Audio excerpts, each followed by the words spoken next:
The second part of the formula for guaranteed success, and know where you are right now. And this is really very simple. It comes down to two things. It comes down to ownership and it comes down to honesty. Now, I don't mean to be sort of rude with my advice here, but I will just give you one little tip. You're either in ownership of your life or you're not. And if you don't think you are, come a bit closer. The thing to do is this. Find out who is in ownership of your life and give them a ring. Great.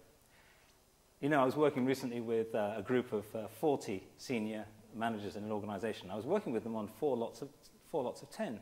And I asked the first 10, tell me, how many of you think that politics and hidden agendas play a big part in this organization? All 10 of them put up their hands. I said, how many of you play politics and have hidden agendas? None of them. It must be the other 30. So I met up with the second group, same response. By the time I came to the last 10, I had Securicor protecting me before I went in the room. I thought I'm going to meet the most devious, political, backstabbing human beings you've ever met in business. I walked in and sure enough, politics and hidden agendas play a huge part in this organization. They, nor any of the others, ever get involved. What absolute rubbish. We all play politics. It's called relationships. We all have hidden agendas. If we didn't, everyone else would die of boredom because we'd share absolutely everything with them. They're called our own agendas. And the way to take ownership is very simple. Make sure that everyone in your team, everyone in your project, and everyone in your organization, indeed everyone in your life, feels free to say anything they like to you without any fear or favor.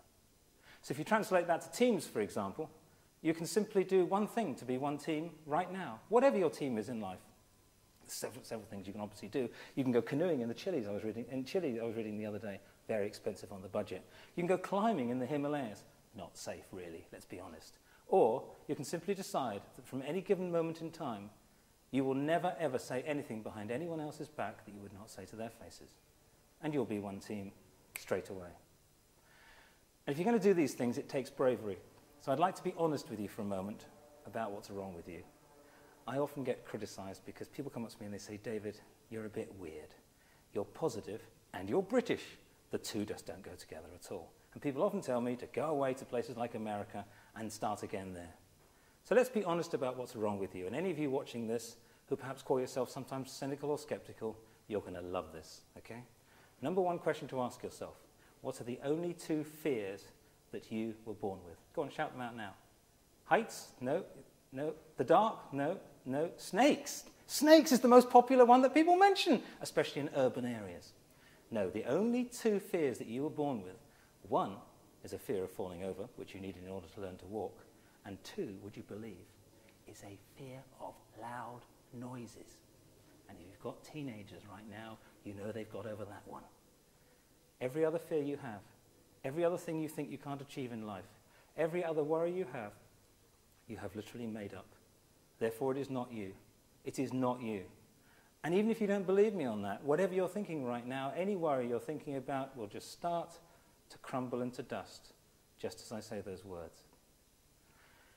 The reason I'm so passionate about this is there is a moment in your life when you will realize that you have that potential and you'll want to release the potential in other people. And it's in the last few moments before you die. I was with somebody recently who died of cancer. And she told me that, she said that I think, David, that in our last few moments on this earth, the things we regret are not the things we started, they're not the things we had a go at, they're not even the things we failed at. They're the things we wish we'd started and we never did. And she said to me, I think the saddest words in the English language are these. If only it might have been.